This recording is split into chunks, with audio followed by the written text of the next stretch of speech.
வணக்கம். சுவைத்தரண குக்கிங் சேனலில் பரோட்டாக்கு ரோட்டு கடை சால்னா செய்யலாங்க. வாங்க. ஃபஸ்ட்டு ஆயில் 2 ஸ்பூன் சேர்த்துக்கலாங்க. பட்டை வகையை சேர்த்துக்கலாங்க. ஏலக்காய், பட்டை, கிராம்பு, ஒரு கடல் பாசி, ஒரு பிரிஞ்சி இலை, அது கூட ஒரு 1/2 ஸ்பூன் சோம்பு, 2 பச்சை மிளகாய், கருவேப்பிலை ஒரு கொத்து போட்டுக்கலாங்க.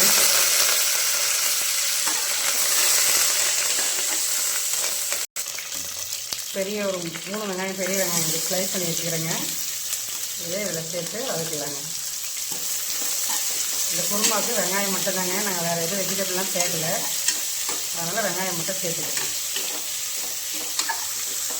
இதுக்கு தேவையான உப்பு சேர்த்துக்கலாங்க. இது நல்லா கொஞ்சம் கோல்டன் கலர் வர வரைக்கும் நல்லா வதக்கணும். வெங்காயத்தை 2 தக்காளி சேர்த்துக்கலாங்க. இதில்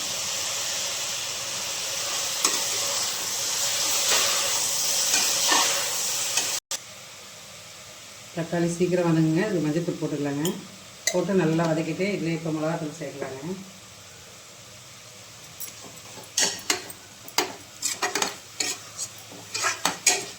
ரோட்டு கடை சால்னாக்கு சேர்த்து மிளகாத்தூள் 1 ஸ்பூனுங்க சேர்த்துக்கலாம். இது கொஞ்சம் நல்லா பச்சை வாசனை போட்டுங்க. மிளகாத்தூள் போட்டு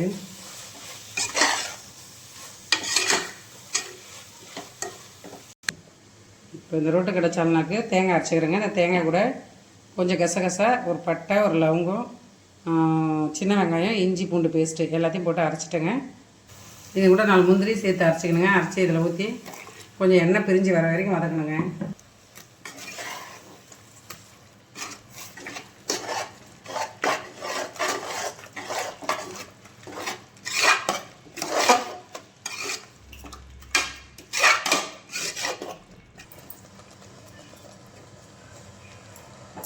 எண்ணெய் பிரிஞ்சு வந்துச்சுங்க. இப்போ இதில் ஒரு 2 கிளாஸ் தண்ணி போல் சேர்த்துக்கலாங்க.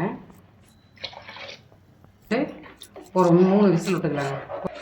சால்னாக்கு குக்கரை போட்டு மூடி ஹீட் போட்டுக்கலாங்க. ஒரு 3 விசில். சால்னா ரெடி ஆயிடுச்சுங்க. இப்போ வெயிட் எடுத்துடலாம். ஒரு சால்னா ரெடிங்க.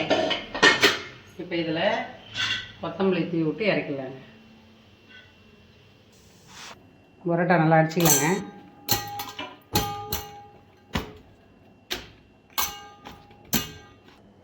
இப்போ இதில் வச்சு இதில் ரோட்டு கடை சால்னா ஊற்றி சாப்பிட்டு பாருங்கள், வேறு லெவலில் இருக்கும்.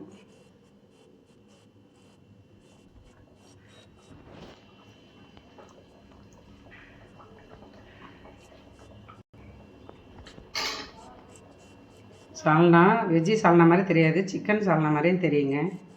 சாப்பிட்டு கமெண்டில் எப்படி இருக்குதுன்னு சொல்லுங்கள்.